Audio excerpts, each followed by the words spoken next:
هذا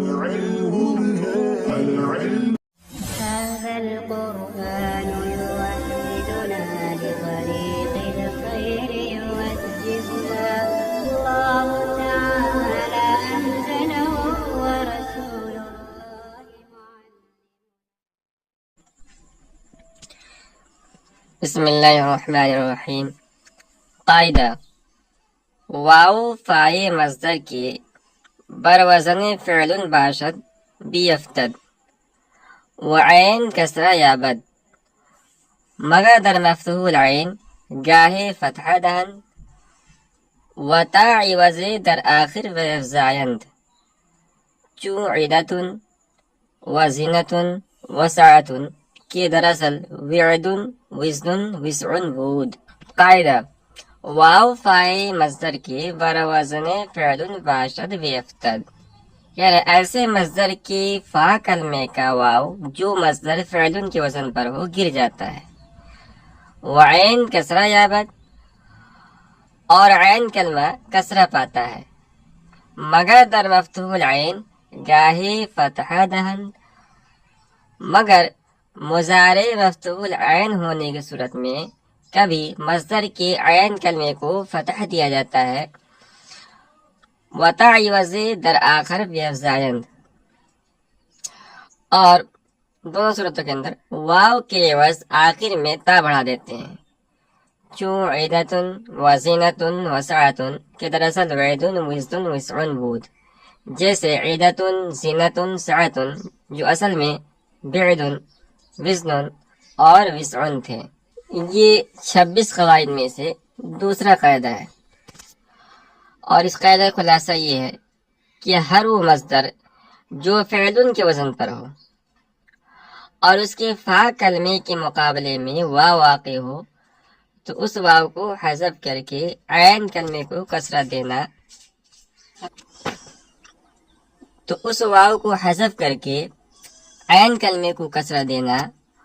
اور اس واو کے عوض آخر میں تائے متحرکہ لانا واجب ہے. 3 مثالیں دی مصنف نے. پہلی مثال ہے عدتن، جو اصل میں تھا بعدن.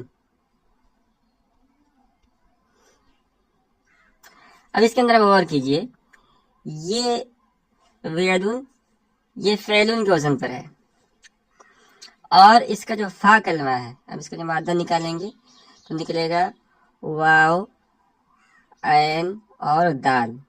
واو فا کلمہ ہے، عین کلمہ ہے، اور دال لام کلمہ ہے. تو اس کا جو فا کلمہ ہے، فا کلمے میں واو واقع ہے، لہذا یہ فا کلمے کو ہم حذف کریں گے یہاں سے. ٹھیک ہے. اب عین کلمے کو ہم کسرہ دیں گے،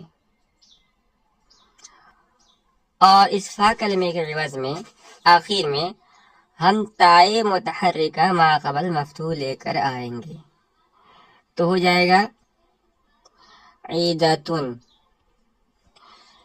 اسی طرح 2 مثالیں اور دی مصنف نے. زینتن ہے،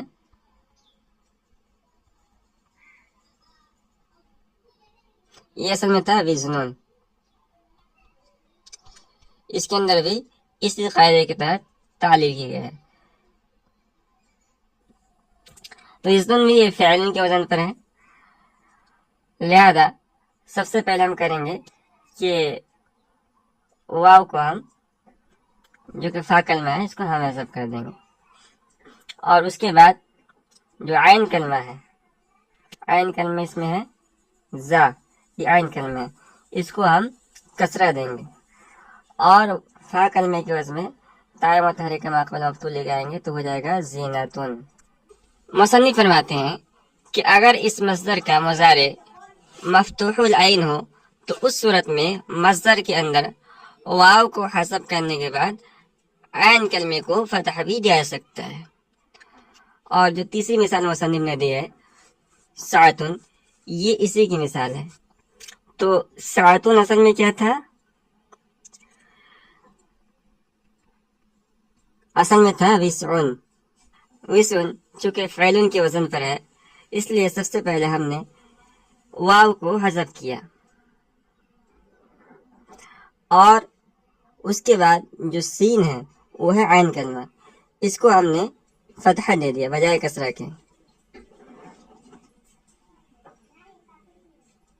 اور آخر میں یا متحرک ما قبل مفتوح لے کر آئے۔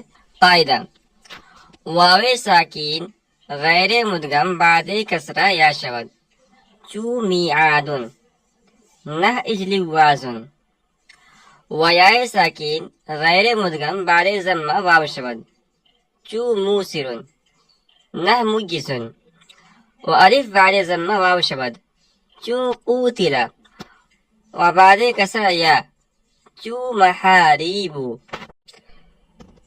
قاعدہ، یہ قاعدہ نمبر 3 ہے، کہنا واو ساکین غیر مدغم بعد کسرہ یا شود چو میعادن، واو ساکین غیر مدغم کسرہ کے بعد یا ہو جاتا ہے جیسے کہ میعادن، نہ اجلی وازن نہ کہ اجلی وازن، ویائے ساکین غیر مدغم بعد ضمہ واو شود چو موسرن نہ میزن، اور یائے ساکنہ غیر مدغم ضمہ کے بعد واو ہو جاتی ہے جیسے موسرن نہ کہ میزن، والف بعد ضمہ واو شود چو قوتل، وبعد کسرہ یا چو محاریب، اور الف ضمہ کے بعد واو ہو جاتا ہے جیسے کہ قوتل، اور الف کسرے کے بعد یا سے تبدیل ہو جاتا ہے جیسے محاریب۔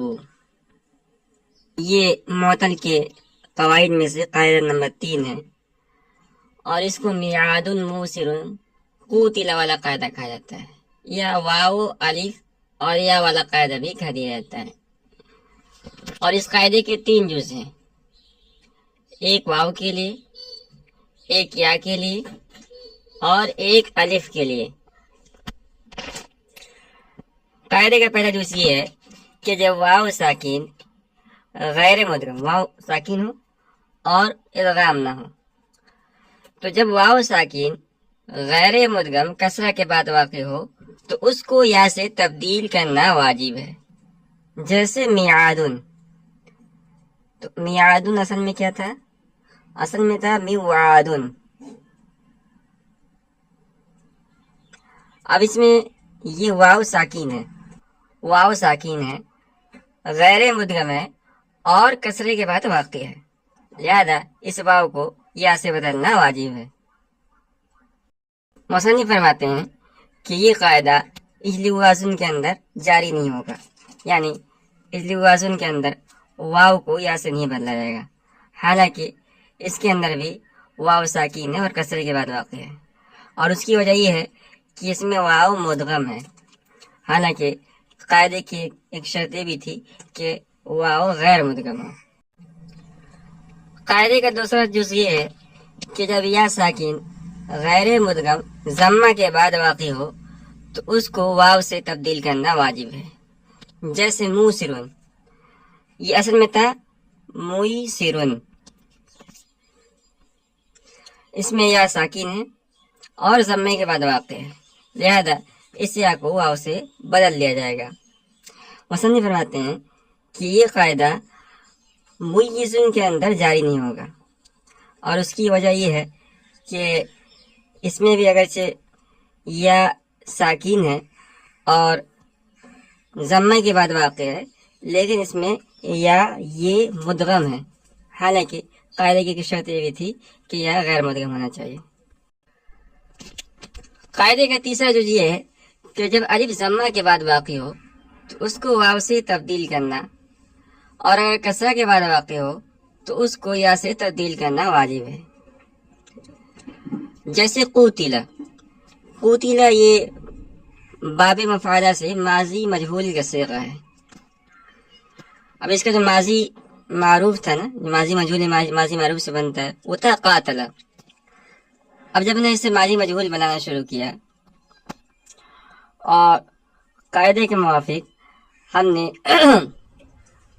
تھا کلمہ کو ضمہ دیا اور ما قبل آخر کو ہم نے کسرہ دیا، تو اس میں ہو گیا الف ما قبل مضموم، تو اس قاعدے کی روح سے اس الف کو ہم وہاں سے بدل دیں گے تو ہو جائے گا قوتلا. اور اگر الف کسرہ کے بعد واقع ہو تو اس الف کو یا سے تبدیل کرنا واجب ہے. اس کی مثال مصنف نے دی ہے محاریبو. محاریبو یہ محرابن کی جمع ہے اور یہ جمع منتحل جمع ہے. تو جمع منتحل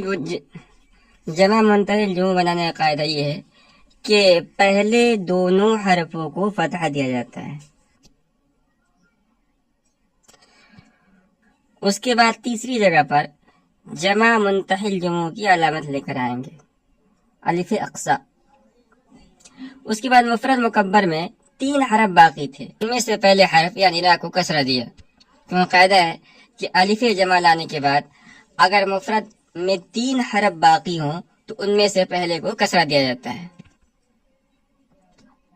اب الف ما قبل مقصور ہو گیا، لہذا اس قاعدے کے موافق الف کو ہم یا سے بدل دیں گے اور اس کا جو تنوین تھا وہ تنوین غیر منصرف ہونے کی وجہ سے ضمہ سے بدل جائے گا.